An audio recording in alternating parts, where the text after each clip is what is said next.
Hey guys, tonight's story takes us into one of the most bizarre and unbelievable bank heists in Chinese history.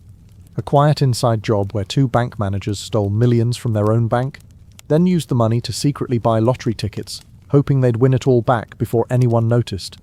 No masks, no hacking, just keys, cash, and a plan that spiraled completely out of control. So before you get comfortable, if you enjoy what I do here, consider liking the video and subscribing.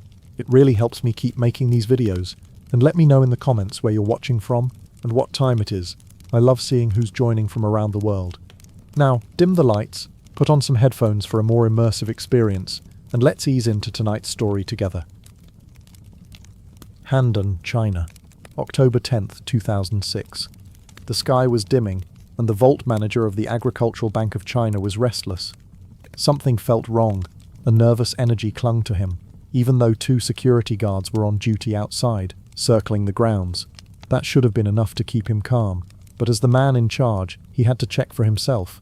He moved from the printer room to the conference room, looking in every corner, empty, silent, nothing out of place. Finally, he entered the vault. The stacks of cash sat untouched. The alarm system was offline exactly as he had arranged. Everything was falling into place. His heart still pounded, but his hands moved quickly. He stuffed bundles of notes into a duffel bag, his paranoia whispering that every second was borrowed time. He left the vault fast, gripping the bag tightly. Outside, his worst fear, flashlights. The two guards stopped him, eyes darting to the bag, but they weren't surprised. They were in on it. One asked if he had secured the money. Ren Xiaofeng had been clever enough to make them accomplices. With their presence, he felt less exposed. Calmly, he tossed the duffel into his car and didn't even try to escape. Not yet. His shift wasn't finished. He still had an hour left before the clock. The next day, in the safety of his home, he exhaled. The first part was complete. He had taken 200,000 yuan, roughly $26,000. Not a fortune, but it was only the beginning. This was no one-night theft. This was step one of something far bigger. That same day, Ren walked down the street to a small lottery stand and bought tickets in bulk. Not just one or two, but stacks. Then he moved across Handan, stopping at different vendors, repeating the process, buying large bundles wherever he went. This was the plan he had built up in his head. He would use the stolen 200,000 yuan to buy enough tickets to hit a big prize. Big enough to cover the amount he had taken from the vault so no one would notice. And if all went well, he'd still keep a chunk for himself. A brilliant trick, at least in his imagination. But let's be clear, this was a terrible plan. Why? Because the math simply isn't in your favor. Lotteries are designed so that the expected return is always less than what you put in. The house wins, always. The odds of flipping stolen money into a profit through tickets are astronomically low. If it were so easy, everyone would have already done it. Yet somehow, Ren didn't see that. Or maybe he thought he was different. And here's where the absurdity takes a sharp turn. Against all logic, against all probability, Ren won. He hit enough to quietly slip the original 200,000 yuan back into the vault, while pocketing the rest. Clean, simple, flawless. No alarms, no suspicion. For that brief moment, he had pulled off the impossible. He watched the sunrise, calm and satisfied. A smarter man might have walked away then, but Ren wasn't finished. 5 months later, in March of 2007, Ren could no longer ignore the itch. It gnawed at him during quiet moments at work, kept him awake at night. The lottery stunt had worked perfectly. The paranoia had passed like a bad cold.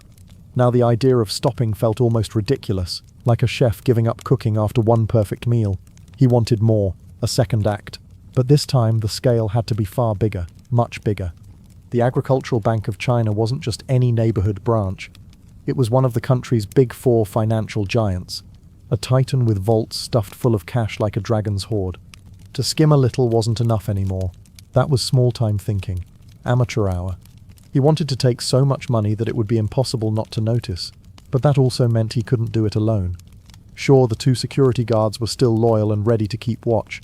They'd proven themselves during the first job. But they weren't enough for what Ren had in mind. To really pull this off properly, Ren needed someone on the inside. A real partner who could help him move massive amounts of money and cover his tracks. At least temporarily.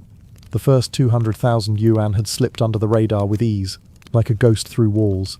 But if Ren suddenly emptied half the vault, no one could miss that. Someone in authority would see the gap, notice the missing stacks, ask uncomfortable questions, which meant Ren had to recruit the very man most likely to discover the missing funds in the first place. Ma, the other vault manager, his colleague, his mirror image. It was risky, no doubt about it. If Ma said no, the whole thing collapsed like a house of cards. Worse, Ma could report him immediately, end everything with one phone call. But luck was still riding on Ren's shoulder like a faithful pet. Because when he finally approached Ma with the idea, Ma didn't hesitate for even a second. He was in, all the way in. Now it was time for the real job, the second heist. This one wasn't quick like before. It couldn't be. It stretched over weeks through March and April, as Ren and Ma quietly hauled money out of the vault, load after load after load, like ants carrying crumbs back to their nest. Except these crumbs were worth millions. They developed a system, a routine. Massa would create the paperwork. Ren would handle the physical removal. Both would smile and act normal around their colleagues. Just another day at the office. By the end of their slow, methodical operation, they had stolen more than 2 tons of cash, about 33,000 yuan. At the time, that meant $4.3 million in US dollars, enough money to buy a small mansion or a very large pile of lottery tickets. But pulling off something this massive came with serious problems.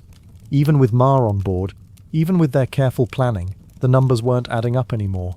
Other staff members began to notice strange gaps in the books, discrepancies that didn't make sense. Soon whispers reached the police, quiet convos about missing funds. Things were starting to look dangerous. Still, as vault managers, Ren and Ma had authority on their side. They wore suits and spoke with confidence. They reassured everyone that it was nothing more than a simple accounting error. These things happen all the time in big banks, they claimed. Complex systems sometimes have glitches. The missing money would show up soon enough, probably in some overlooked account. Most people believed them, at least for a while. Trust is a powerful thing. What the others didn't know was that Ren and Ma were racing against time like marathon runners approaching the finish line. They had spent nearly all of that stolen money already. All 33,000 yuan of it, on lottery tickets. Mountains and mountains of them. Whole stacks that could make even Mr. Beast raise an eyebrow in respect. And this time, the tickets behaved exactly as they were designed to behave. Random, cruel, unforgiving. The money vanished into thin air. Every last yuan disappeared like smoke. Police, now watching closely, grew more and more suspicious with each passing day. The vault problem wasn't fixing itself like promised. The excuses were running thin as paper. Backed into a corner like trapped animals, Ren and Ma came up with what they thought was their only way out, their last hope. Try again. Heist number 3. Double down on their strategy, and surely this time luck would turn in their favor. At least that's what they told themselves during sleepless nights. That's what they had to believe. Desperation makes people do strange things, dangerous things. This time they took another 18,000 yuan from the vault, around $3 million US dollars. But instead of spreading it out over weeks like before, they dumped it all into lottery tickets at once. One single day of frantic buying. One single day of scratching tickets until their fingers ached and their eyes burned. You might wonder how anyone could spend that much money on lottery tickets without being stopped. How vendors wouldn't ask questions about customers buying thousands of tickets at once. But in 2007, China was still heavily cash-based. Digital payment systems were only just beginning to spread across the country like slow ripples. Handing over bags of notes wasn't unusual enough to raise serious alarms. Cash was still king. They hit lottery shop after lottery shop, bought every scratch-off ticket on display, then moved to the next shop, and the next, like gamblers possessed by demons. By the end of that long, desperate day, the results were crystal clear, brutal, final. Out of a total of 51,000 yuan stolen across all 3 heists, about $6.7 million, they had clawed back only 98,000 yuan. Just 12,700, pocket change compared to what they had burned through. Less than 2% return on their massive investment. The dream was over. The brilliant plan was dead, and Ren and Ma finally knew it with certainty. On the bright side, though, Handan lottery vendors had their best day in recorded history. Someone, somewhere, probably thought it was the most genius marketing campaign ever devised. On April 16th, the bank finally realized the horrible truth. The money wasn't misplaced in some filing error. It wasn't hiding in forgotten accounts. It was gone, stolen, and the vault managers had no more clever excuses left in their arsenal. The authorities moved quickly, launching what would soon become the hunt for the biggest bank robbers in China's modern history. But Ren and Ma were already gone, vanished like ghosts. The first to pay the price were the two loyal security guards. Left behind without warning or explanation, they were quickly arrested and questioned. They knew nothing about the lottery tickets or the grand plan. They'd just been doing favors for their bosses. Meanwhile, Ren and Ma had slipped away into the vast Chinese countryside, using fake IDs they'd bought days earlier to cover their tracks. New names, new identities, new lives. At least temporarily. China's Ministry of Public Security issued an urgent nationwide alert within hours. Both men were added to the most wanted list, with substantial bounties on their heads. Their photos appeared on news broadcasts and wanted posters. The manhunt was officially underway. Mao made his first mistake by fleeing north toward Beijing. He thought blending into one of the busiest, most crowded cities in the country was a smart move. Anonymous faces in a sea of millions. But it was actually a terrible idea. Within just 2 days, his face was recognized by someone who'd seen the news reports. He was arrested without incident. That left only Ren, the mastermind, the man who'd started it all with his lottery obsession. Ren decided to head south instead, traveling 650 kilometers by taxi to the coastal city of Lianyungang. It was reckless spending so much time in one vehicle with one driver.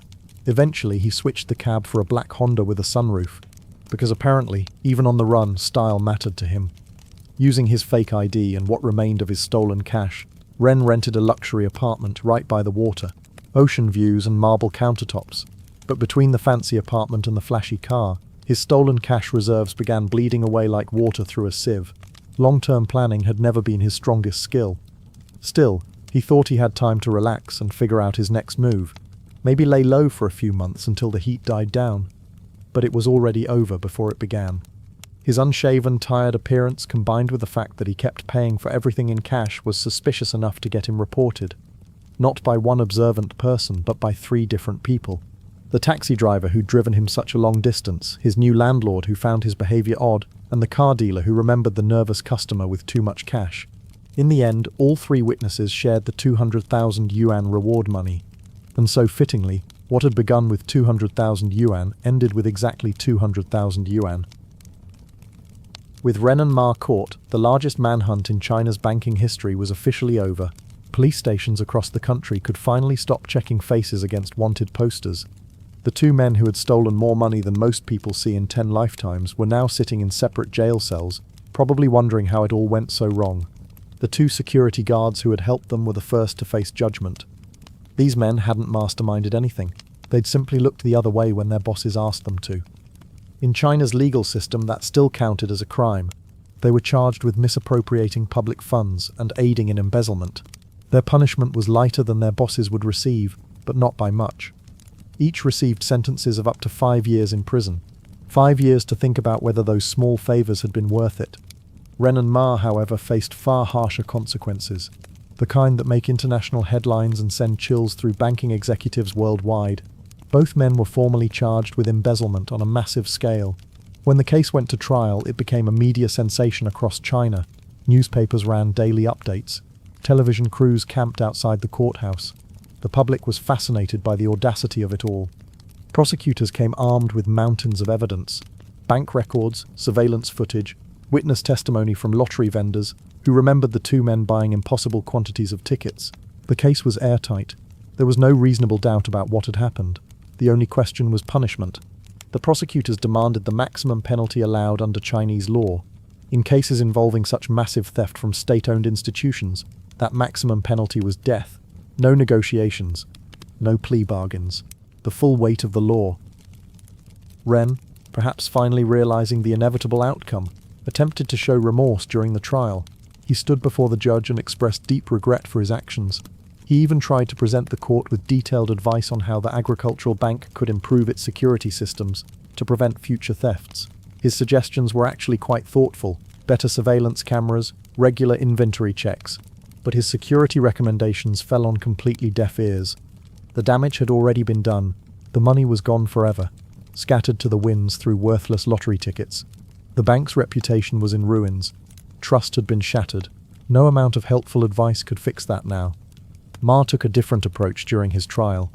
He remained mostly silent, answering questions with short, clipped responses. Perhaps he understood that nothing he could say would change the outcome. The evidence was overwhelming. The crime was too large to ignore or minimize. The verdict, when it finally came, was brutal and swift. Both men were sentenced to death by lethal injection. In China's judicial system, crimes against state-owned enterprises are taken extremely seriously. Stealing from the agricultural bank wasn't just theft, it was seen as an attack on the country's financial stability itself. The death sentences sent shockwaves through China's banking industry. Employees at every major bank suddenly became very interested in following procedures exactly. Security protocols that had been ignored for years were suddenly enforced with military precision. A year later, after the mandatory appeals process had run its course, the executions were carried out quietly and without fanfare. Ren and Ma, who had once dreamed of winning millions through lottery tickets, died as China's most notorious bank robbers. Their names became cautionary tales told in banking schools and security training sessions. For the Agricultural Bank of China, the entire scandal was absolutely humiliating on a scale that's hard to imagine. This wasn't just a small branch office making mistakes. This was one of the country's most important financial institutions being robbed blind by its own employees for months. The embarrassment reached all the way to Beijing. In response to the catastrophe, the bank's leadership acted swiftly to assign blame and show the public that changes were being made. They fired 5 high-ranking officials for gross negligence, including the vice president of the entire provincial branch. These weren't low-level employees getting scapegoated. These were senior executives who had failed to notice not one but 3 massive heists unfolding right under their noses. The bank also brought in expensive foreign consultants to completely overhaul their security procedures. Every vault in every branch got new locks, new cameras, new authorization protocols. Employees had to submit to extensive background checks. Random audits became routine. The cost of these security upgrades ran into tens of millions of yuan. Government investigations revealed the shocking extent of the bank's negligence. They hadn't conducted a proper cash inventory in years. Surveillance systems were installed but rarely monitored. Vault access logs weren't regularly reviewed. Security guards worked alone without supervision. The entire operation had been a disaster waiting to happen. Internal auditors discovered that the bank's record-keeping was so sloppy that Ren and Ma could have probably stolen even more money without being caught. There were discrepancies in accounts going back years that nobody had bothered to investigate. Missing paperwork that had never been followed up on. It was a masterclass in how not to run a financial institution. The scandal also revealed cultural problems within Chinese banking. Employees were reluctant to question their superiors, even when something seemed obviously wrong. The hierarchical structure meant that vault managers like Ren and Ma operated with very little oversight. Trust was assumed rather than verified. International banking experts studied the case extensively. It became a textbook example of internal fraud and the importance of proper controls. Security companies used it in their sales presentations. "Don't let this happen to your bank" became a common refrain in the financial world. And so the moral of the story became crystal clear and simple. Don't make the same catastrophic mistakes as the Agricultural Bank of China, because when things go wrong in banking, they tend to go very, very wrong indeed. The Handan bank heist showed just how far greed can drive people, stealing millions, only to lose it all in a spiral of arrogance and desperation. But money isn't the only thing that vanishes without a trace. Sometimes what disappears is human life itself, which brings us to a rescue ship, sent out to help, only to make a horrifying discovery. Back in the mid-1800s, every country with a decent navy was obsessed with one thing: cracking the code on a northern sea route connecting the Atlantic and Pacific. They called it the Northwest Passage, and it turned into the geographical equivalent of trying to solve a Rubik's Cube blindfolded. After countless ships got stuck in ice or simply vanished, most nations threw in the towel. But here's the funny thing about failure: it breeds new obsessions. All those botched attempts at finding a shortcut through the Arctic got explorers hooked on something even crazier: reaching the actual North Pole. Meanwhile, regular folks back home were eating up every Arctic adventure story they could find. The frozen wasteland had become entertainment gold. Sensing an opportunity to capitalize on this Arctic fever, expeditions started heading north of Greenland to poke around the planet's icy crown. America, never one to let other countries hog the spotlight, decided to get in on the action. In 1881, Congress opened the national wallet and approved the Sundry Civil Bill, throwing $25,000 at an expedition designed to spend 2 years collecting data from the Arctic's frozen hell. That summer, the military tapped Army Lieutenant Adolphus Greely to lead this death-defying mission. Greely hailed from Newbury, Massachusetts, and had clawed his way up from private to first sergeant during the Civil War, leading troops through some of the conflict's bloodiest battles. The man had been shot twice and kept fighting. Clearly, regular bullets weren't going to slow him down. Unlike his strategic-minded colleagues, Greely wasn't a chess master plotting battlefield moves. He was pure fighter, leading through grit and backbone. Perfect for courage and leadership? Absolutely. Arctic experience? 0.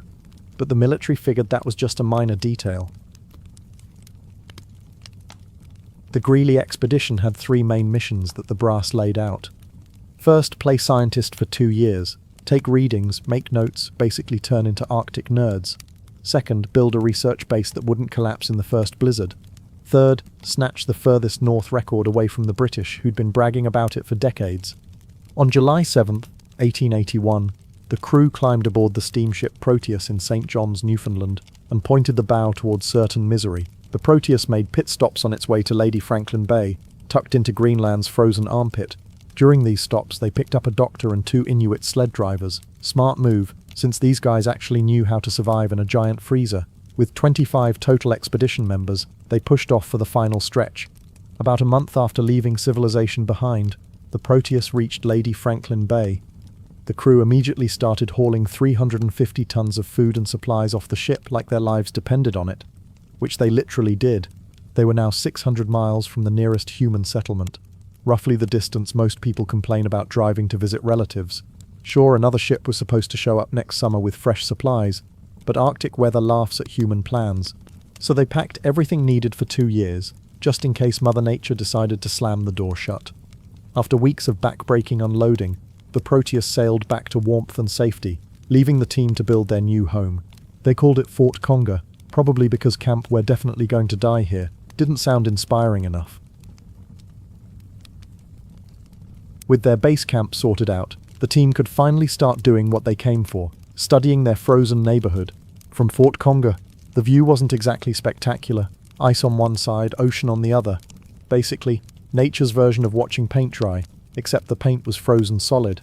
But once they started taking day trips away from base, things got interesting fast.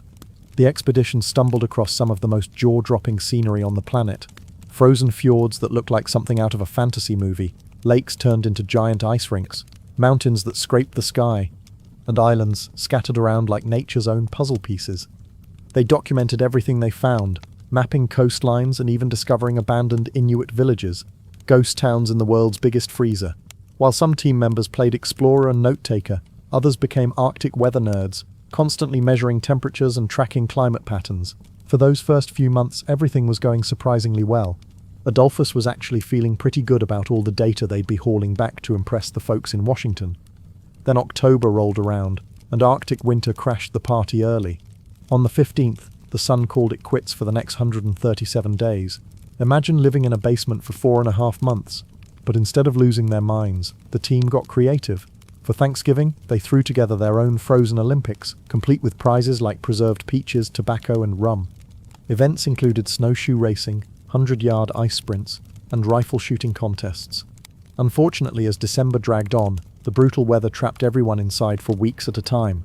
Cabin fever started creeping in, and morale began cracking like ice under pressure. Still, they toughed it out through those endless dark months, and when the sun finally showed its face again in March 1882, the team was practically bouncing off the walls to get back outside. Adolphus decided to split his forces and organized 2 separate expeditions, putting Dr. Octave Pavey in charge of one team and Lieutenant James Lockwood leading the other.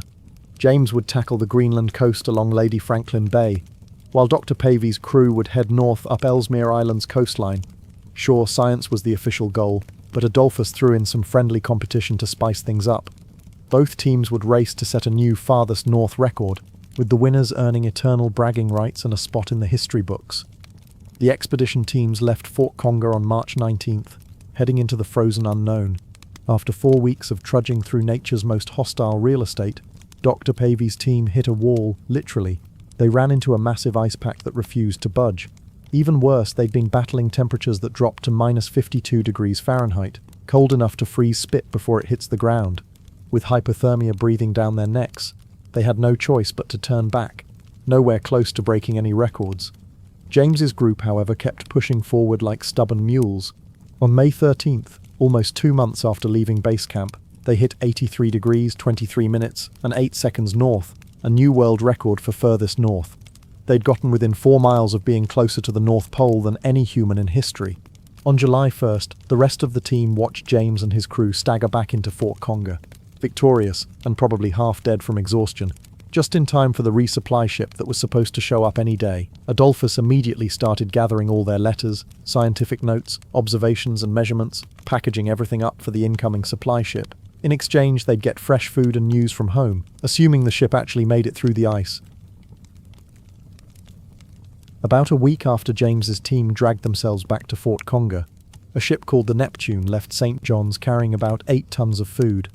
The expedition wasn't exactly starving yet with their leftover rations, but extra supplies would definitely make life easier. Problem was, the Neptune left pretty late in the summer, and Arctic weather doesn't care about human schedules. Winter can show up whenever it feels like it, making the whole resupply mission a giant gamble. Predictably, things went south fast. As the Neptune approached Kennedy Channel, the narrow stretch of water between Ellesmere Island and Greenland, it slammed into a massive ice field that basically said, "Nope, not today." Fortunately, Adolphus knew there was a backup plan. If the resupply ship couldn't reach Fort Conger, it would dump everything at Cape Sabines, about 240 miles south, and call it a day. When the Neptune's captain realized he wasn't getting through that ice without turning his ship into expensive firewood, he steamed off to Cape Sabine, dropped the supplies like a delivery driver in a hurry, and headed back to civilization. Meanwhile, back at Fort Conger, the waiting game was starting to mess with everyone's heads. Tensions were building, and cracks began showing in the team's unity. On July 20th, Dr. Pavi's contract expired, and he told Adolphus he wasn't renewing. He'd stick around to patch people up when they got hurt, but he was done with the whole exploration thing. This news made Adolphus absolutely lose his mind. He started screaming threats at Dr. Pavey, demanding he hand over all his journals and records. When the doctor refused, Adolphus threatened him with court-martial back in the States. In Adolphus' mind, quitting exploration was desertion. Unfortunately, this little explosion was just the appetizer for the disaster buffet heading their way. By August, the expedition team finally accepted the obvious. No resupply ship was coming. With summer nearly over, hiking 240 miles to Cape Sabine to grab those supplies was basically a suicide mission. So they settled in for another Arctic winter, but this time everything felt different. The second winter hit harder than the first. Sure, they could still explore and take their scientific measurements, but living in the same frozen wasteland for over a year had beaten down everyone's spirits. Each day blurred into the next, and the endless winter darkness felt like living inside a cave. Gone were the fun competitions and holiday celebrations from 1882. Those had been replaced by homesickness so thick it could be cut with a knife. Still, all they had to do was survive a few more months of winter, make it through spring, and then someone would finally come get them. At least that was the plan. In June 1883, a rescue team finally formed back in St. John's, led by US Navy Lieutenant Ernest Garlington aboard the same steamship Proteus that had originally dropped off Adolphus and his crew. And in a move that would make any reasonable person question military decision-making, Ernest had exactly 0 Arctic experience, just like Adolphus. This little detail would turn into a complete catastrophe in less than a month. On July 22nd, once again arriving late in the summer season, the Proteus reached Smith Sound just south of Cape Sabine, and just like the Neptune before it, the ship ran headfirst into a massive ice field. But here's where things got really stupid. Unfamiliar with how ships handle Arctic ice, Ernest decided to ram the Proteus through the ice floes like some kind of frozen battering ram. The Proteus wasn't built for ice breaking. It was about as suited for crushing ice as a paper airplane is for space travel. The ship got stuck fast, and then the ice closed around it like a giant frozen fist, crushing the hull and turning the Proteus into expensive scrap metal. Ernest and his crew barely had time to abandon ship before watching their ride home get chewed up and swallowed by the ocean. This disaster kicked off 2 separate nightmares running simultaneously. Ernest's crew was now floating around in lifeboats in the middle of an ice field, while the Greely expedition had no idea their rescue ship had just become fish food. They were stuck in the Arctic with no pickup scheduled until the following year. For 40 days, Ernest's crew bobbed around in those lifeboats in freezing water, probably wondering how their careers had led to this particular frozen hell. Eventually, a whaling ship spotted them and hauled everyone to safety. They all made it back to the United States alive, but their rescue mission had turned into its own survival story. The Greely expedition, however, was nowhere near safe.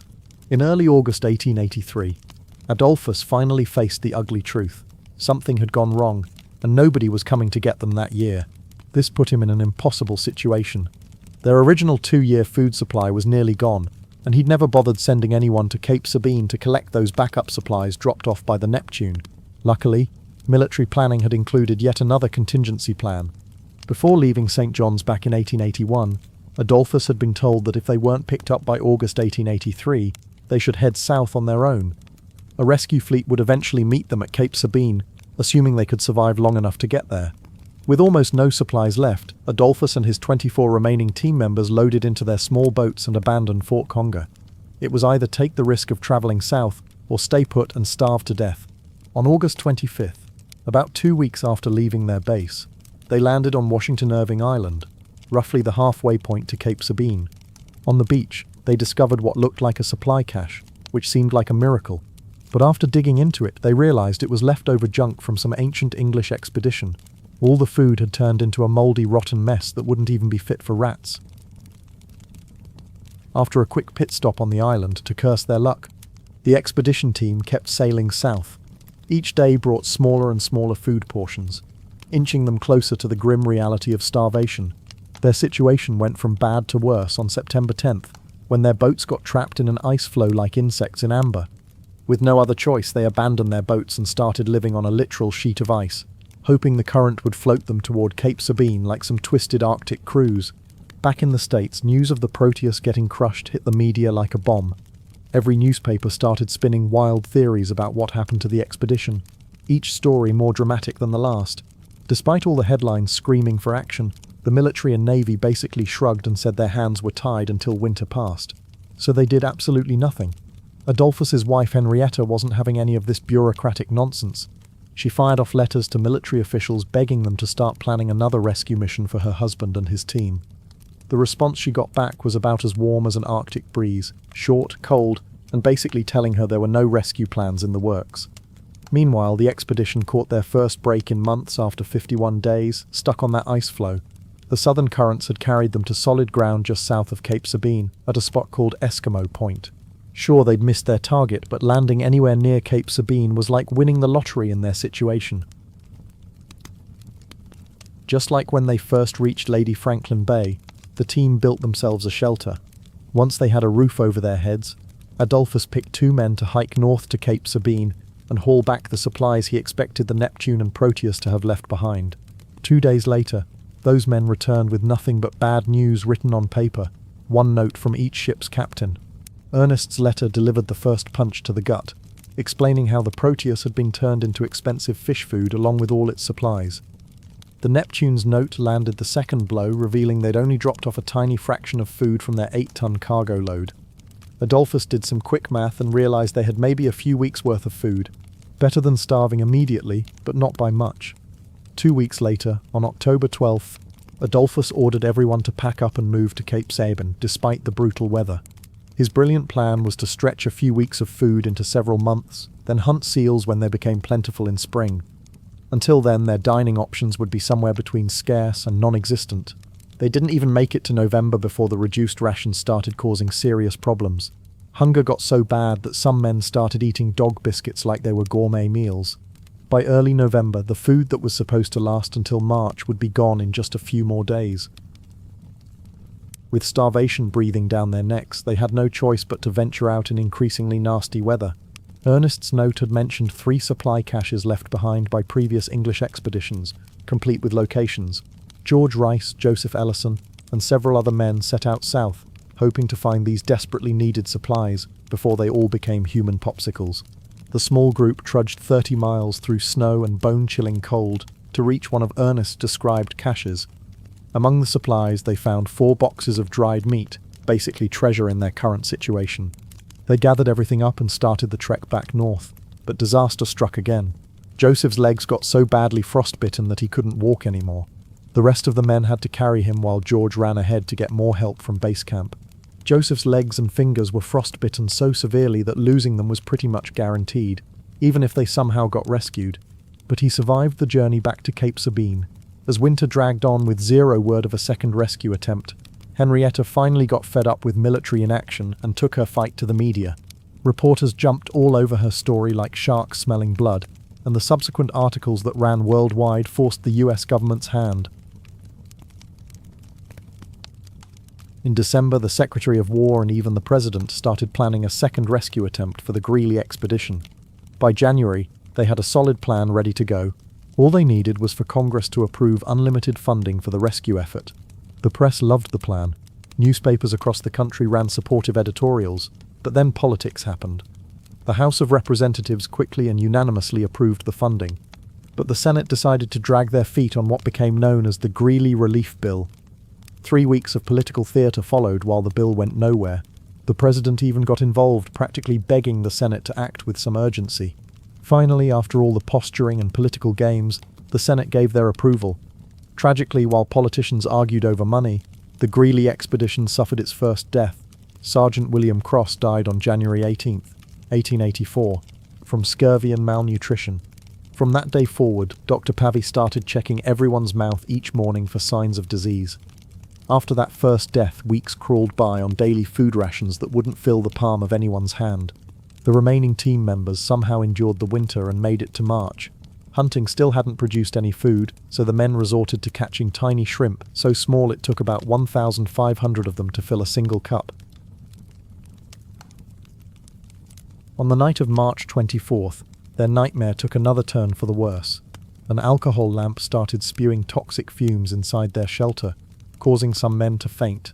With temperatures around -25 degrees Fahrenheit, the team had to evacuate with just the clothes on their backs and wait outside for the fumes to clear. Several men ended up with frostbite from the exposure. The panicked rush out of the shelter created chaos, and Private Charles Henry used the confusion to steal a piece of bacon from their precious food supplies. His theft only came to light when he started vomiting up the stolen meat. From that point on, everyone kept a close eye on him. On April 5th, 2 more expedition members died of starvation. With Arctic spring finally approaching, Adolphus felt comfortable sending men back out to search for those supply caches. When George and Joseph had gone out in November, they'd started hauling 4 boxes of preserved meat back to Cape Sabine, but had to abandon them to carry frostbitten Joseph back to camp. Now, months later, with 3 team members dead and the rest barely clinging to life, retrieving those supplies was both critical and incredibly dangerous.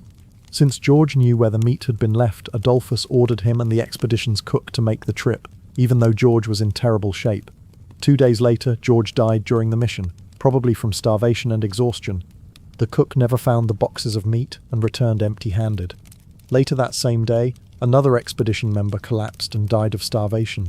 The expedition was literally dying one person at a time. For Second Lieutenant Frederick Kislingbury, these recent disasters were the final straw. Frederick had been Adolphus's personal friend before the expedition, so when Adolphus got command, Frederick was one of the first people he called. Problem was, Frederick's wife had just died, and he seemed to be having a mental breakdown even before they left St. John's. Both men figured getting away from home would be good therapy. After they arrived at Lady Franklin Bay and built Fort Conger, things went sideways between the friends. Adolphus actually ordered Frederick to resign and take the return trip home on the Proteus. Frederick packed his bags and was ready to board, but by the time he got to the dock, the ship had already left. The perfect storm hit Frederick all at once. His wife's death, his ruined friendship with Adolphus, the mind-numbing boredom of Arctic life, and the growing realization they might never get rescued. The cook's failure to find those supply boxes was the final blow that broke Frederick's mind completely. From that point on, he could only communicate in what everyone described as baby talk. As their situation spiraled into complete chaos, none of the surviving men knew that a rescue fleet had just left New York, heading north for one last desperate attempt to save them.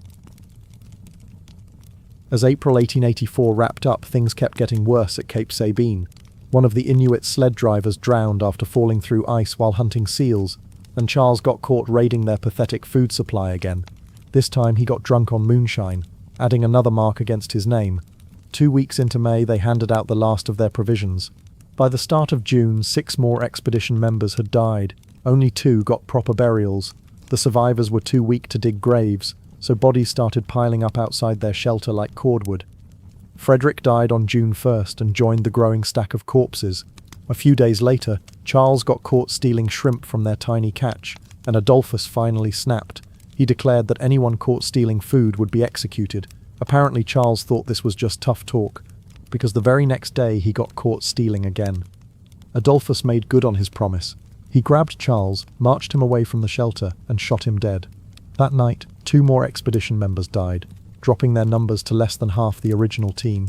Several weeks later, only 7 survivors remained. Things got so desperate they started eating moss, candle wax, and animal droppings, just to feel something in their stomachs besides pain. Mercifully, relief was finally close. On July 22nd, while the survivors lay inside their shelter waiting to die, the sound of canvas being cut broke the deathly silence. Daylight poured through the opening, nearly blinding the skeletal figures inside. Adolphus barely managed to lift his head and squint toward the hole. Through the torn canvas, looking back at him, were members of the rescue team. After nearly 3 years, the Greely expedition was finally going home. But this wasn't the joyous reunion anyone might expect. Adolphus simply looked at the rescuers and said, "Here we are, dying like men," before putting his head back down. One of the other survivors just groaned and begged to be left alone to die in peace. A doctor and rescue crew examined each survivor and found them so emaciated they were maybe 48 hours from death.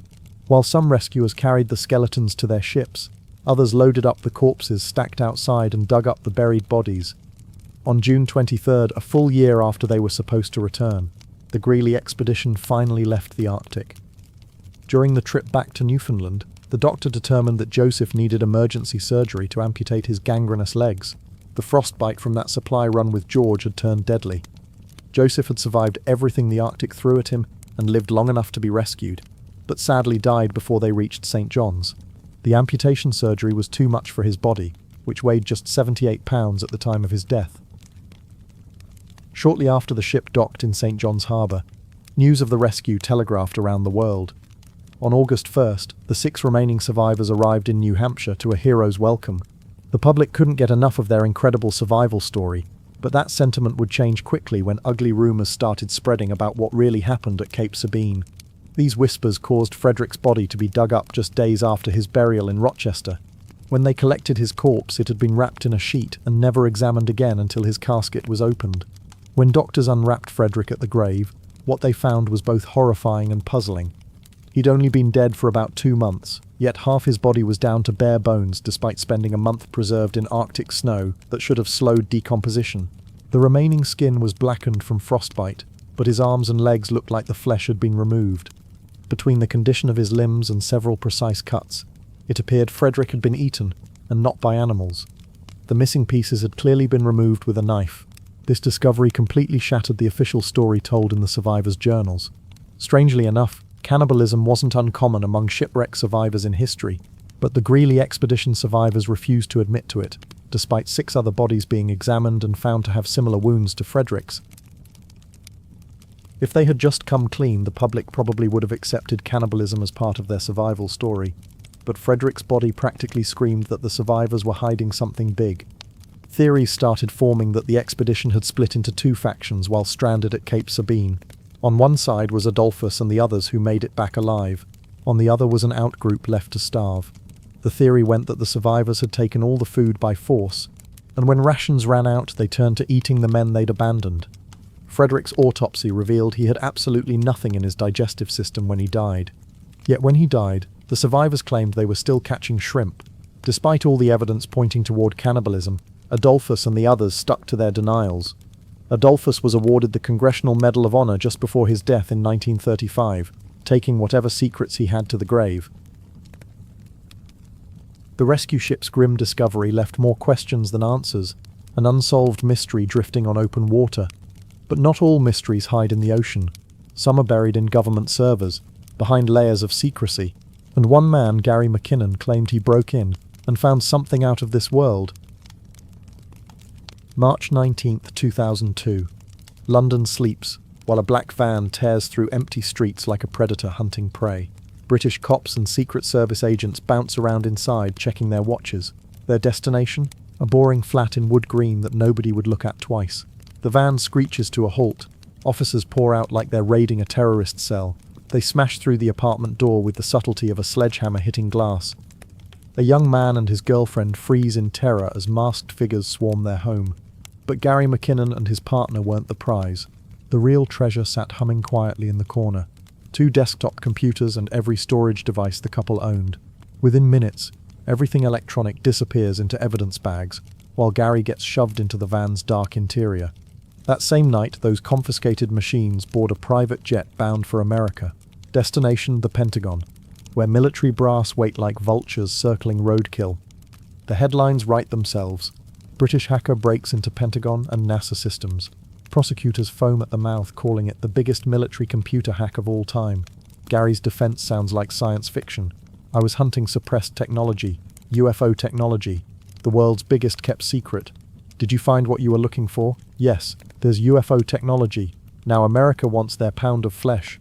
They're demanding extradition while Gary's supporters make desperate pleas. Do Obama and Gordon Brown really want the first computer hacker ever extradited to be some guy looking for little green men? The Americans aren't laughing. They claim McKinnon is a cyber terrorist who caused almost £500,000 in damage to military computers. The hunt for truth had become a nightmare. 2 a.m. The world sleeps while Gary McKinnon sits bathed in monitor glow, joint between his lips. Private Oxford University documents scroll past his eyes, though he's never set foot on campus. This invasion of academic privacy is just practice. Target practice for something much bigger. Gary kills his Oxford session and sparks up fresh weed. His real hunt begins now, scanning Pentagon IP addresses like a digital bloodhound, sniffing for weakness. Minutes tick by, then bingo. Port 139 sits wide open, practically begging for company. NetBIOS service runs through this port, sharing files across the Pentagon's internal network like gossip at a family dinner. One compromised port means Gary now owns a highway straight into America's most secretive military computers. He glides through their network like a ghost walking through walls. An active machine appears, demanding a password. Gary does something beautifully stupid. He just clicks connect without typing anything. It works. So these computers had administrator access but no password set. Still using defaults? Yeah, exactly. The Pentagon, guardian of America's deadliest secrets, had left their digital front door not just unlocked but hanging wide open. Gary had stumbled into the military equivalent of Fort Knox, protected by a screen door. The irony tastes sweeter than his marijuana smoke drifting through his cramped London flat. Gary's next move is installing remotely anywhere software onto his stolen Pentagon access point. The program slides in like butter melting on hot toast. Now he owns that computer completely. Months pass in a haze of late-night digital breaking and entering. Gary bounces between compromised machines, reading classified files like bedtime stories. Then he strikes gold, an Excel spreadsheet labeled non-terrestrial officers. Dozens of names fill the document, listed under something called fleet-to-fleet transfers. Gary's pulse quickens.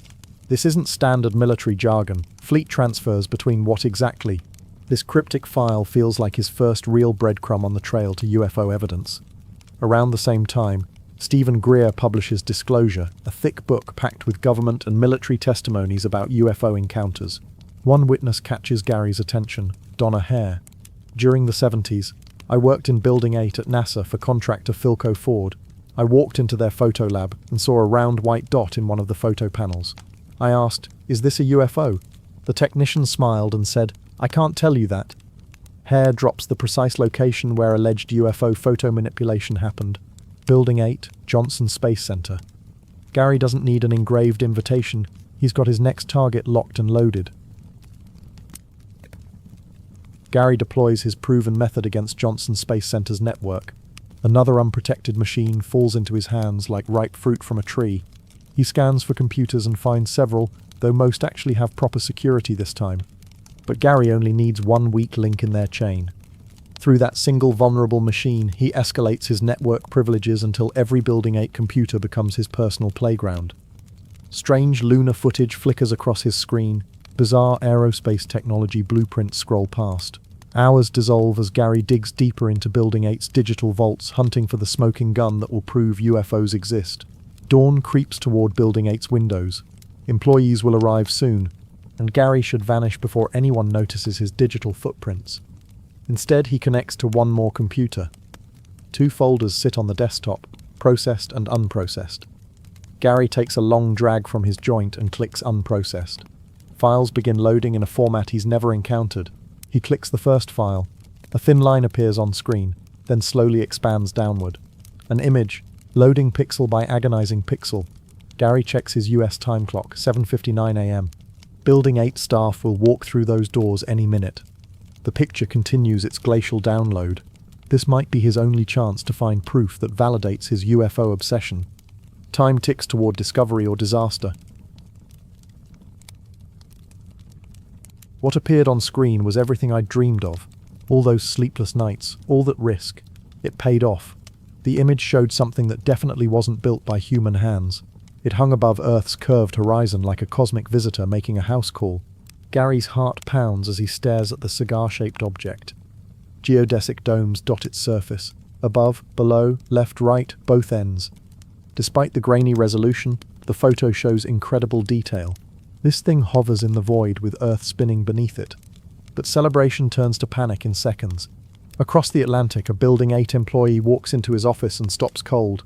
One of the computers glows mysteriously in the morning light. Gary watches his cursor suddenly jerk across the screen, moving on its own like a Ouija board possessed by an angry spirit. Someone else has taken control. His digital ghost hunt just became a very real nightmare. National Infrastructure Protection Center, Washington, D.C., early 2002. Evening quiet shatters when phones start screaming for attention. An employee picks up and gets news that makes his blood run cold. Someone just hacked a military website. The message burns across their screens. US foreign policy resembles government-sponsored terrorism these days. September 11th's massive security failure wasn't accidental. I am solo. I will keep disrupting at the highest levels. Hours crawl by before the phone rings again. This time the message cuts straight to bone. Your security is garbage. Solo. Solo's calling cards start appearing everywhere like digital graffiti. NSA, Navy, Department of Defense, FBI. Every major agency gets a visit from this electronic phantom. Specialists trace the attacks like bloodhounds following a scent trail. All roads lead to one destination, England. Specifically, Wood Green District. They narrow it down to one building, one apartment, one stoned hacker named Gary McKinnon. March 19, 2002. Gary's chatting with his girlfriend when the door explodes inward. Police swarm like angry wasps, cuffing him and grabbing every piece of technology they can carry. They broke the law too, took my hard drive to America and kept it. British police offer Gary a sweet deal under the Computer Misuse Act. Confess to everything and walk away with 6 months community service. Gary shrugs and agrees. Seems reasonable for reading some files. The deal turns sour faster than milk in summer heat. Weeks after his arrest, America drops a legal bomb. They issue an arrest warrant painting Gary as a cyber terrorist who committed 7 computer crimes across 14 states. 6 months of community service morphs into 60 years behind American bars. Why do they think that sentence fits the crime? They're making an example. I'm their anti-hacking poster boy. Scare everyone else away from trying this stuff. Gary's voice carries bitter amusement. They claim I damaged every machine I touched. For extradition to work, the crime needs a year minimum sentence. For a year sentence, they need $5,000 in damages. And magically, every single machine I accessed caused exactly $5,000 worth of damage. The math feels too convenient, like someone cooked the books to get their desired result. Gary had already cut a deal with UK authorities, confessed his sins, and expected his slap on the wrist. Instead, he now faces life imprisonment in American concrete cages. All America needed was an extradition request to the UK. They filed it faster than Gary could blink. Middle of the night, knock on Gary's door. 2 Scotland Yard officers stand there like grim reapers collecting souls. They escort him to the station and explain that extradition proceedings have officially begun. Gary's mother and lawyer Karen Todner move like lightning. They secure his bail the next day, but the writing's on the wall. Unless Gary's team pulls off a legal miracle, he'll spend his remaining years rotting in American prison cells. Mark Summers represents America's interests, defending every damage claim and painting Gary as a calculated terrorist who intentionally attacked US government systems. Gary's defense fires back hard. America hasn't provided real evidence to any prosecutors. The British Crown Prosecution Service backs this up. The evidence we have doesn't remotely reflect the criminality alleged by American authorities. Evidence? What evidence? America's case seems built on accusations and convenient math rather than concrete proof.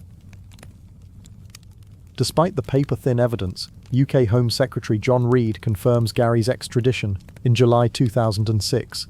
Logic has left the building. Gary's team expected this betrayal. They've filed appeals with every authority imaginable. Each gets rejected, but the process slows extradition to a crawl while they rally public opinion against the lopsided UK-US extradition treaty. It's simply wrong for our government to sign secret treaties that sell British rights down the river while protecting American citizens. And it's criminal to send a vulnerable young man to America when he should be tried here at home. Gordon Brown claimed he had a moral compass, but he's clearly lost it on this issue. He needs to find it fast. Try Gary McKinnon here. Protect his rights and every British citizen's rights. The extradition treaty reads like a joke with Britain as the punchline. America can demand any UK resident without providing evidence, while Britain must prove guilt to extradite Americans. It's diplomatic heads, I win, tails, you lose. The anti-extradition movement swells like a political tsunami, crashing into the House of Commons in 2011. Dominic Raab demands serious review of extradition laws, using Gary's case as prime evidence for change. He calls for injecting common sense into the blunt extradition regime. The situation gets so heated that Prime Minister David Cameron schedules a meeting with Obama about extradition issues. Obama's response sounds reasonable. McKinnon's case is now in British legal hands. We have confidence in the British legal system reaching a just conclusion. We await resolution and respect that process. But leaked documents from late 2009 tell a darker story. Prime Minister Gordon Brown secretly begged Obama's administration to let the UK handle Gary's case. His request got shot down in private. During talks between US diplomats and Gary's lawyers, one diplomat claimed some people in their government wanted Gary to fry, hinting at execution by electric chair. Those meeting notes mysteriously vanished from the lawyer's office days later. The solicitor's laptop containing transcripts got stolen from his car. Coincidence? In the spy game, coincidences are rarer than honest politicians.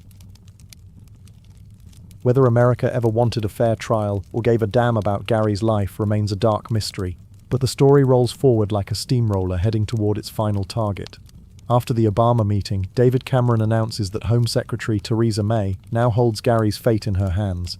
Years of fighting, appeals, and sleepless nights come down to one woman's decision. Since taking office, I've faced one crucial decision: whether McKinnon's extradition would violate his human rights. He stands accused of serious crimes, but he's also seriously ill. He has Asperger's syndrome and suffers from severe depression. May's voice carries the weight of Solomon making his famous judgment. The legal question is whether his illness prevents extradition. I've sought advice from practitioners recommended by the Chief Medical Officer. After extensive legal consultation and careful review of all relevant material, I've concluded that McKinnon's extradition would create such high suicide risk that extradition would violate his human rights. I've therefore withdrawn the extradition order against McKinnon. Victory tastes sweeter when it comes after a decade of bitter fighting. May's mention of Gary's serious illness wasn't throwaway political speak. His mental health became the ace card that ultimately saved him from American concrete cages. 2008 brought Gary's Asperger's diagnosis, a neurodevelopmental condition causing social interaction difficulties and obsessive repetitive behavior patterns. This explains his UFO fixation like pieces of a puzzle finally clicking together. Later came severe depression diagnosis. These twin conditions created a psychological powder keg. Gary's doctor warned that extradition wouldn't just endanger others, it could trigger Gary's complete self-destruction. His deteriorating mental state, combined with mounting pressure to reform extradition laws, finally convinced Theresa May to block the handover. But Gary wasn't the only casualty of this decade-long legal bloodbath. His mother Janice Sharp also paid a brutal price. This case basically froze our lives in place. Can't plan anything because the future stays unknown. And because he's my son, it consumes every waking second. I think constantly, how to fight it, who to contact, what to do. Life becomes impossible. Earning money gets difficult because this demands every hour. People imagine we have campaign headquarters, we don't. Just me hunched over a computer until 4 a.m. sometimes. I can't stop. For Gary it's worst because he faces being dragged away. But for everyone, it's 8 years of pure torture. Sharp wasn't just Gary's emotional cheerleader. She became a one-woman army, organizing protests and rallying thousands to their cause. Her tireless campaigning didn't just save her son. It helped birth the Forum Bar, an extradition law update, allowing British courts to block extraditions when necessary. Bringing in Forum so this hopefully won't happen to others is absolutely incredible. Sorry, it's been an emotional roller coaster, so I'm not very articulate today. Tears mix with triumph in Sharp's voice. I'm overwhelmed, incredibly happy, thank you Theresa May, because it took incredible courage to stand up to a nation as powerful as America. That's rare, and she had the guts to do it. I always felt she had the strength to come through and change the extradition treaty. Sharp's voice breaks with exhaustion and relief. It's all of us together. We've done it. We've won for the little person. Not just the elite or privileged, but for ordinary people. That's an incredible achievement. Thank you to everybody, because every single one of you made this happen. David beats Goliath. Sometimes the underdog actually wins. Now for the mind-bending part. In 2019, over 15 years after Gary's hack, the Pentagon verified the famous FLIR UFO video. Let's compare it to Gary's discovery and see if reality matches his digital ghost hunt. Gary described a cigar-shaped craft. The Tic Tac UFO isn't exactly cigar-shaped, but pilot David Fravor estimated 40 feet long. Tic Tac or cigar both fit that description perfectly. Gary mentioned geodesic domes. The Tic Tac does show dome-like structures on top and bottom, though the ends remain unclear in the footage. Fravor confirmed Gary's description of smooth surfaces without visible crevices, wings, control elements, like someone polished a spacecraft to mirror perfection. Most importantly, Fravor stated the craft came from space, matching Gary's photo taken in low Earth orbit. Despite 15 years separating Gary's discovery and the Tic Tac release, they match like identical twins separated at birth. Here's the kicker. The Tic Tac incident happened in 2004. All pilots reported it, but Fravor claims it was never officially investigated. Given the circumstances, that seems pretty suspicious. Even Fravor highlighted this oddity during his testimony. The timing gets downright spooky when we realize Gary's extradition battle and the Tic Tac incident happened simultaneously, almost like someone desperately wanted anything UFO related, especially this type of craft buried deeper than Jimmy Hoffa. Let's compare Gary's treatment to other UK hackers who infiltrated US systems but never faced extradition. The contrast is stark as black and white. Richard Price hacked multiple US security departments, NASA, and Korean nuclear facilities in the 90s. The US claimed he caused more harm than the KGB, but they never pursued him with Gary's intensity. Aaron Caffrey shut down America's busiest port in 2001, causing millions in shipping losses. The US never pushed for his extradition. Andrew Harvey and Jordan Bradley created a virus infecting thousands of machines from 2001-2003, causing millions in damages to US companies. Both got tried in the UK. Seems odd that America used every weapon in their arsenal to extradite Gary when, compared to these digital desperados, he barely scratched the paint. So the final questions linger like smoke after a fire. What was America's real intention behind the extradition? And did Gary actually see what we now know as the Tic Tac UFO? Truth has a way of surfacing, even when buried under years of legal concrete. Gary McKinnon said he was looking for proof of UFOs, but what he found or claimed to find was buried under top-secret files, a digital break-in that shook governments. But long before hackers cracked into computer systems, there were criminals pulling off something just as bold face-to-face, and with real guns in their hands. One of them would go down as America's most dangerous bank robber. For years, this guy owned Camden streets like his personal playground. Banks fell to his touch. Cops ate his dust. He vanished before they could spell his name. Bold as brass, ruthless as winter, always 3 moves ahead of everyone else. Then everything changed. One night, a police officer caught a bullet in cold blood. The entire city went mute. Nobody dared whisper, because everyone knew the price of loose lips in Camden. Law enforcement had dealt with plenty of scumbags before, but this felt different. Money wasn't the game anymore, this was personal. The FBI rolled into town like storm clouds gathering before a hurricane. They had to stop him before the body count climbed higher. Catching him wouldn't be a Sunday stroll through the park. Years of practice had sharpened his skills to razor precision. He packed military-grade firepower while slipping through their nets like smoke through fingers. If they wanted their man, they needed the perfect trap. One with no escape routes. No back doors, no maybe next time endings. Did they pull it off? This was the first time in quite a while we'd seen military weapons used in bank robbery. Welcome to the true story of the FBI's most dangerous takedown ever attempted. Camden wasn't just another American city. It was hell with street signs. Gangs carved up territory like feudal warlords. Drug deals went down in broad daylight while mothers hurried their kids past.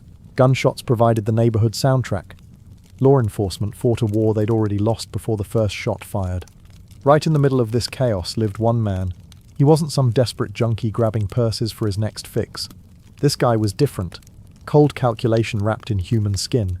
He had money flowing like tap water, weapons that could level buildings, and connections stretching into shadows most people never imagined. People feared him with the bone-deep terror reserved for natural disasters. And in Camden's brutal ecosystem, fear translated directly into power.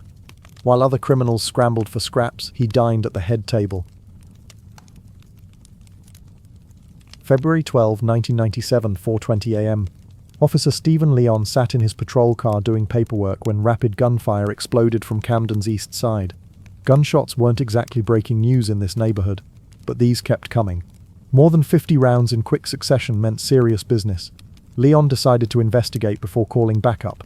Big mistake. Cruising through empty streets, a car materialized ahead of him. Something felt wrong, so he tucked in behind it for a closer look. The driver spotted Leon and yanked the wheel hard left. That's when hell opened up. Bullets shredded his windshield like angry wasps made of lead. His face and head caught the worst of it. Leon somehow managed to bail out of his patrol car and take cover behind it, expecting the shooters to circle back for round two. Blood streamed down his face while he fought to stay conscious. He didn't know how badly he was hit, but he stayed sharp, waiting for the next attack. Leon grabbed his radio with shaking hands. Officer down, shots fired. Camden police and paramedics swarmed the scene faster than vultures on roadkill. Despite looking like he'd stuck his face in a blender, Leon managed to describe the attack car while medics worked their magic. Bullet fragments had turned his head into a deadly jigsaw puzzle. 3 pieces in his scalp. 1 lodged in each eye socket. Another buried in his nose. The fact that he could still talk qualified as a genuine miracle. While ambulances screamed toward the hospital with Leon aboard, cops spread across Camden like ants hunting sugar. They knew they were chasing killers who treated police officers like target practice. Finding these psychos before they struck again became priority number 1. But while officers hunted Leon's attackers, another crime scene was painting itself in blood just blocks away. Earlier that night, residents had reported World War III breaking out at a house in their neighborhood. When police arrived, the front door looked like Swiss cheese with anger management issues. Masked men had tried breaking into what turned out to be a drug dealer's fortress. The homeowner heard them trying his door and grabbed his personal artillery collection. The moment the gang realized someone was awake and armed, more than 50 rounds punched holes in everything. Walls, ceiling, even the poor refrigerator caught some lead poisoning. Some bullets traveled clean through the house and kept going, probably ending up in the next county. This wasn't some random break-in gone sideways. Law enforcement called it ninja-style robbery, a targeted hit where armed gangs invaded houses to steal drugs and cash from dealers.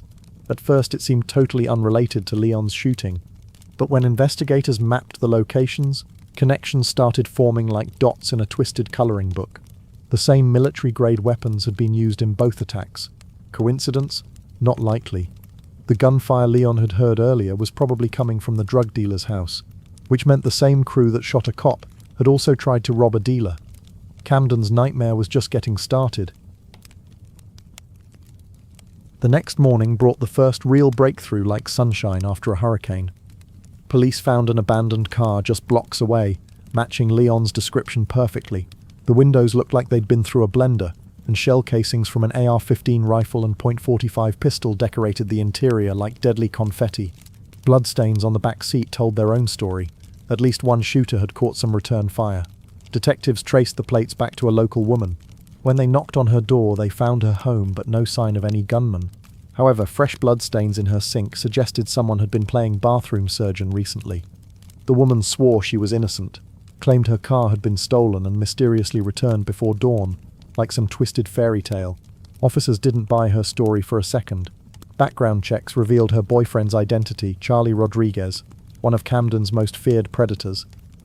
The pieces started clicking into place like a deadly puzzle solving itself. Between 1984 and 1989, Rodriguez had collected arrests like baseball cards, weapons charges, drug violations, the whole criminal buffet. People called him Crazy Charlie, and not because he told great jokes. This maniac would shoot anyone who looked at him sideways. Cops, rivals, innocent bystanders walking their dogs. Investigators finally had their first real lead worth chasing. They scraped blood samples from the sink and shipped them to the lab. If it matched the blood from the getaway car, they'd have proof that at least one shooter had used that house as a makeshift medical center. Officers canvassed the neighborhood hunting for witnesses, but most people clammed up tighter than Fort Knox. Nobody wanted Charlie Rodriguez learning they'd been chatting with police about his business activities. Then luck smiled on them. One brave resident admitted seeing a group of men leaving the house that morning, just before cops arrived. Detectives showed him a lineup of local scumbags. The witness pointed straight at Jose Baez. Baez wasn't your average street corner criminal. His rap sheet read like a horror movie script: manslaughter, weapons violations, and currently on parole. Now police had enough ammunition to hunt him down properly. Detectives cornered Baez hiding in a Deptford apartment like a rat in a maze. During his arrest, they spotted something interesting. A fresh hand wound that looked like it had been stitched up with fishing line and prayer instead of proper medical care. Police had their first suspect in custody. They drew his blood and sent it racing to the lab. When results came back, they hit jackpot. Baez's blood matched samples from both the getaway car and Rodriguez's girlfriend's house. That placed him directly at the crime scene when Officer Leon ate bullets. But one massive problem remained. They knew Baez was involved, but they couldn't prove he'd pulled the trigger. Initially, Baez kept his mouth shut tighter than a bank vault. But after 2 weeks in lockup, fear started eating at him. He knew what Charlie Rodriguez did to people who crossed him. Rodriguez had already sent Baez a clear message: keep quiet or watch his family disappear. Baez realized that staying loyal might get him killed anyway, even behind bars. Faced with choosing between protecting his loved ones or staying faithful to a psychopath who'd murder him without blinking, Baez finally cracked. He requested a meeting with investigators. That's when he dropped the name they'd been waiting to hear: Charlie Rodriguez. Baez didn't just confirm Rodriguez shot Officer Leon. He spilled everything about Rodriguez's criminal empire spanning Camden like a cancer: bank robberies, drug house raids, targeted assassinations. With Baez's confession in hand, investigators finally had the evidence they needed. The FBI officially joined the manhunt, and the mission to remove Charlie Rodriguez from Camden's streets before he killed again shifted into overdrive. The gloves were coming off. On a quiet morning in 1997, Woodlawn, New Jersey became the stage for a military precision bank heist. Just as employees unlocked the doors, 3 armed men stormed inside like they owned the place. They moved with surgical efficiency, seizing control of the lobby before anyone could blink. Employees and customers froze like deer in headlights. One gunman, wielding a semi-automatic rifle, barked orders for everyone to hit the floor. Another vaulted over the counter, forcing terrified tellers to empty cash drawers. The third positioned himself near the entrance, playing timekeeper and lookout. This crew wasn't amateur hour. No panic, no sloppiness. They operated like seasoned professionals who'd done this dance before. But then they hit a snag. They demanded access to the vault where the real money lived. A supervisor got ordered to open it immediately. Unfortunately for them, the vault ran on a timer system. It couldn't be cracked open on demand, no matter how many threats they made. One gunman grew impatient and threatened to execute the supervisor if she didn't get it open, but she was helpless. The vault wouldn't unlock until the timer decided it was ready. Time was running out, and their perfect plan was starting to crack. With seconds bleeding away, the crew had no choice but to cut their losses. They snatched everything from the cash drawers and prepared to vanish like ghosts at sunrise. The robbery lasted only minutes, but the psychological damage would linger for years. Before escaping, one gunman delivered a final warning that chilled everyone to the bone. Anyone who called police would live to regret it. Fear worked better than any gag order, keeping witnesses silent long enough for the crew to disappear into Camden's maze of streets. By the time law enforcement arrived, they were chasing shadows. One woman, shaken to her core by the experience, suffered a minor heart attack and got rushed to the hospital. Terror has its own way of stopping hearts. Detectives scraped together what little evidence remained. Surveillance footage looked like it had been shot through mud. and witness descriptions were vaguer than political promises. The Woodlawn robbery wasn't a one-hit wonder. Over the following months, more New Jersey banks fell victim to similar lightning-fast takeovers. The robbers moved with clockwork precision and vanished without leaving breadcrumbs. Each heist followed the same deadly script: 3 armed men, room controlled in seconds, roles perfectly divided, watchman, cash collector, timekeeper. They avoided heavily secured banks like vampires avoiding sunlight, targeting smaller locations where response times crawled. FBI agents scrutinized surveillance footage from Woodlawn and other recent heists, hunting for any clue that might crack this case wide open. But the gang operated like professional ghosts. No fingerprints, no exposed faces, no amateur mistakes. Investigators faced nothing but dead ends and unanswered questions. Who were these phantom criminals? How did they choose targets? Most importantly, when would they strike again? The FBI was about to get their answer in the worst possible way. Over a year had crawled by since Woodlawn, and law enforcement still chased their own tails. The crew had mastered the art of staying invisible, carefully selecting targets and vanishing before anyone could mount a response. But on May 23, 1998, they surfaced again in Morristown, New Jersey. This time their luck was about to run out. Just before 8:30 a.m., the bank still sat locked up tighter than a tomb. 3 armed men arrived, planning to slip inside before employees could react properly. But Murphy's Law had other plans. The doors remained locked solid. Inside, a sharp-eyed employee spotted them approaching and immediately recognized trouble brewing. She triggered the silent alarm faster than lightning strikes twice. By the time the robbers smashed their way inside, police dispatch was already sending units racing toward the scene. With time working against them like a ticking bomb, they moved frantically, forcing tellers to empty cash drawers, while one kept obsessive track of elapsed seconds. Unlike their previous surgical strikes, this felt messy and desperate. They could feel the silent alarm's invisible countdown, knowing badges and guns could arrive any heartbeat. As they burst outside, they collided with a bank employee just arriving for work. She barely had time to process what was happening before a gunman ordered her to kiss pavement. She dropped instantly, terror freezing her. As they rushed toward their getaway car, disaster struck. The engine turned over and died like a heart attack victim. These guys had slipped in and out of banks smoother than silk through silk, but now they stood exposed in broad daylight with a dead car and nowhere to run. Police sirens could be wailing toward them already. They turned back to the woman still sprawled on asphalt. One pointed his weapon at her head and demanded her car keys. She handed them over without hesitation, too terrified to consider resistance. The crew piled into her vehicle and peeled out, abandoning their original getaway car like a smoking crime scene calling card. When law enforcement finally arrived, the robbers had already melted back into New Jersey's urban jungle, but this time was different. Investigators finally had something concrete: the abandoned getaway car sitting there like a gift from the evidence gods. However, they still lacked the most crucial puzzle piece. They understood the robbery methods perfectly, but they had no names, no clear faces, no forensic evidence linking anyone to these crimes. Surveillance cameras captured footage, but the robbers stayed wrapped in gloves, masks, and dark clothing like modern-day ninjas. Law enforcement knew they were racing against a deadly clock. If they didn't catch these killers soon, someone would end up in a body bag. Could be a bank employee counting change, could be a customer making a deposit, could be a cop responding to another silent alarm. Death felt inevitable, hanging over every potential crime scene like storm clouds ready to burst. Meanwhile, FBI and local cops had been tracking the Rodriguez brothers for months like bloodhounds following a scent trail. After the Morristown disaster, they became convinced that Charlie Rodriguez was also orchestrating the bank robbery spree, terrorizing New Jersey. These were educated guesses based on matching ammunition and methods, but they lacked solid evidence linking the brothers to specific heists or even pinpointing their current hideouts. Shortly after Morristown, police informants started picking up street whispers. Camden's criminal underground buzzed with talk about a crew pulling major jobs, moving carefully, staying ahead of law enforcement like chess masters playing against beginners. 2 names kept surfacing in these conversations like bubbles rising from murky water: Charlie Rodriguez and his younger brother Joey. The hunt was narrowing, but time was running out faster than sand through broken hourglasses.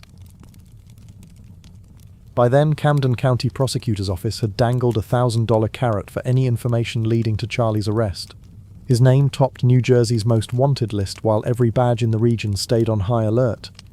But in Camden, fear packed more punch than money. Nobody dared open their mouths. Even people who might know Charlie's hiding spot kept silent as graves. His reputation as a violent, unpredictable killer meant cooperating with cops was like playing Russian roulette with all chambers loaded. Weeks crawled by despite increased manhunt efforts. Police chased ghosts and came up empty-handed. Charlie and his crew had evaporated like morning mist. No bank robberies, no street noise, no trace. They'd vanished completely. Then investigators caught the break they'd been praying for. Through confidential sources, they learned Charlie had fled across the river to Philadelphia's Badlands. The Badlands was a hellscape famous for sky-high crime rates, open-air drug markets, and gang violence that made Camden look like Sunday school. Perfect place for a fugitive to disappear forever. If their intel was accurate, Charlie had slipped beyond Camden Police Department's reach. This wasn't just New Jersey's problem anymore. Time for the FBI to take control of the chessboard. Special Agent John Tam led the FBI fugitive task force that immediately secured a federal arrest warrant for Rodriguez. No more local jurisdiction games. The FBI launched covert surveillance operations, planting undercover agents throughout Philadelphia's Badlands like seeds in poisoned soil. They monitored known drug dealers and criminals who might be sheltering Charlie. They conducted raids on suspected hideouts, hoping to flush him out like a rabbit from its warren. But each operation came up empty. They arrested plenty of criminals, seized enough weapons to arm a small country, recovered stolen property worth thousands. But Charlie always stayed one move ahead, like he could smell law enforcement coming from miles away. After weeks of failed attempts, the FBI realized their scattershot approach wouldn't work. Random searches were like trying to catch lightning in a bottle. They needed an inside man, someone who knew Charlie personally and could get close enough to touch him. Their best shot was monitoring people closest to him. Charlie's girlfriend became target number one.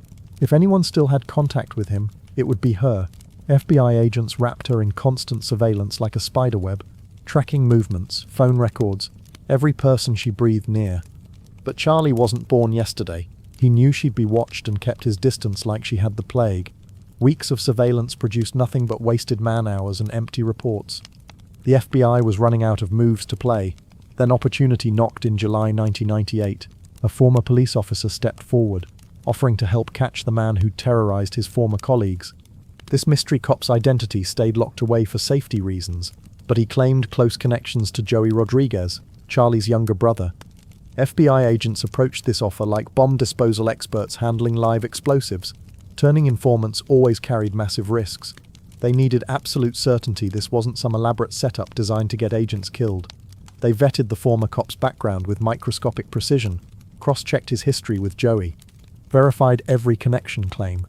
After confirming his credentials, they decided to roll the dice. The plan looked simple on paper. The informant would reconnect with Joey, pretending to be someone looking to break into the criminal world. He'd gain Joey's trust slowly, then work his way up the food chain to Charlie. The informant reached out to Joey under the cover story of wanting to conduct business. He told Joey he was looking to sell a gun, something small, clean, with no serial numbers or traceable history. Weapons like that were worth their weight in gold in Camden's criminal marketplace. Joey approached the situation like a cat circling a mousetrap. He didn't trust strangers easily and wasn't about to walk into some FBI setup. But the informant played it perfectly. No pressure, no rushing, no desperate sales pitches. He let Joey believe he was just another guy trying to make side money through questionable means. Over several meetings, Joey's suspicion melted like ice in summer heat. He started trusting the informant, seeing him as a reliable criminal contact. Then finally, Joey dropped the golden words. Charlie was interested in buying guns too. This was exactly what agents had been waiting for. If Joey could introduce the informant to Charlie, they'd have their first direct contact since he fled Camden. But this operation had to be handled like defusing a bomb while blindfolded. Charlie's paranoia ran deeper than subway tunnels. He didn't trust outsider, and if anything smelled fishy, he'd vanish faster than smoke in a hurricane. The FBI couldn't afford to lose him now, so they let the informant continue his performance. He didn't ask about Charlie directly, just let Joey talk, slowly building their criminal friendship brick by brick. Then Joey made the offer they'd been hoping for. He would arrange a meeting between the informant and Charlie to discuss a potential gun sale. The FBI had zero intention of providing working firearms. This was an elaborate trap, a controlled operation designed to position Charlie where agents could pounce, but it had to feel completely natural. The informant played his role perfectly. He met Joey at his apartment, going through all the motions of setting up the illegal sale. Joey checked him for recording wires before their meeting, making sure no electronic ears were listening to their conversation. Satisfied that his new partner was clean, Joey arranged the meeting with Charlie. Now it was just a matter of showing up. The trap sat perfectly, and Charlie was walking straight into it. By summer, Charlie Rodriguez was hunting for his next big score. Months of laying low after the bank robberies had left him hungry for cash. He wanted something bigger, something worth the enormous risk. The FBI knew this because their informant sat right in the middle of Charlie's criminal planning sessions. After the gun sale charade, Joey believed he'd found a trustworthy ally, someone willing to do dirty business without asking stupid questions. The informant played along perfectly, waiting for the right moment to dig deeper into their schemes. When Joey mentioned Charlie was hunting for a robbery worth at least $100,000, the FBI saw their opening. Instead of waiting for Charlie to pick a target, they made sure the perfect opportunity landed in his lap. Through the informant, they suggested hitting an armored truck servicing an ATM on the New Jersey Turnpike. Simple grab-and-go operation. Charlie liked what he heard, but paranoia kept him cautious as a bomb disposal expert. Charlie demanded reconnaissance before committing to anything. He sent Joey and Jose Soto to scope out the Cherry Hill rest stop, watching how the ATM got serviced like hawks studying prey. They timed everything, how long the guards stayed, what routes they took, where vulnerabilities might hide. Once satisfied with their intelligence gathering, Joey reported back to Charlie. Decision made. The robbery was scheduled for August 27, 1998. August 27th arrived with the FBI ready to spring their trap. Nearly 100 agents scattered around the area like invisible spiders, undercover officers in unmarked cars, agents disguised as travelers, SWAT teams hiding in shadows. Everything was positioned for the perfect takedown, but Charlie never showed. Hours crawled by while the rest stop remained peaceful as Sunday morning church. Law enforcement had no choice but to stand down, tails between their legs. The next day, the informant met Joey at his apartment, asking why they'd backed out. The informant had waited at his home where Charlie was supposed to pick him up, but got nothing but silence. Joey had an explanation that made perfect sense. Charlie was worried about Jose Soto. Police were hunting him over unpaid child support. The FBI couldn't let this operation collapse like a house of cards. If Charlie started thinking the heat was closing in, he'd disappear into the criminal underground again. Finding him next time might take years. To keep their operation breathing, agents quietly contacted local deputies, ensuring Soto understood he wasn't facing arrest. He just needed to pay his overdue child support and walk away clean. Once reassured, Joey reached out to the informant again. Charlie was ready to roll. This time, no backing down, no second thoughts. New date set, September 1st, 1998. Joey confirmed the plan during a meeting near the Ben Franklin Bridge, while traffic hummed past like background music to their conspiracy. Early that morning, Charlie, Joey, and Jose Soto gathered at the informant's apartment for final preparations. This was their last chance to review everything, before heading into what they thought would be easy money. They went over the plan like generals preparing for battle, checked their weapons, and strapped on bulletproof vests. Nobody was taking chances this time. The FBI considered making arrests right there in the apartment, but wisdom prevailed. The building sat next to a playground and elementary school like a nightmare waiting to happen. Too risky, with innocent kids potentially caught in crossfire. The takedown had to happen at the rest stop where they could control every variable. The informant sat with the crew, keeping his poker face intact while playing his role to perfection. Then, casual as ordering coffee, he announced he was stepping out to grab orange juice and donuts before their road trip. Nobody suspected anything, but the moment he hit the sidewalk, he made the call that would seal Charlie's fate. Final update to FBI command. Charlie and his crew were armed to the teeth, wearing bulletproof vests, and ready to move. The operation was still green. At Cherry Hill rest stop, the FBI had already transformed the area into a carefully orchestrated trap. Nearly 100 agents held positions like pieces on a deadly chessboard. SWAT teams crouched inside a delivery truck, ready to explode into action. Snipers perched on rooftops watching every movement through high-powered scopes. Down the access road, a tow truck waited for the signal to strike like a steel-wrapped missile. Charlie's car pulled into the rest stop as predicted, but immediately, his street instinct started screaming warnings. He scanned the area like a predator sensing danger, looking for anything that felt wrong. Something definitely didn't smell right. He turned to Joey with ice in his voice. Something's wrong. The informant sat frozen, fighting to keep his expression neutral.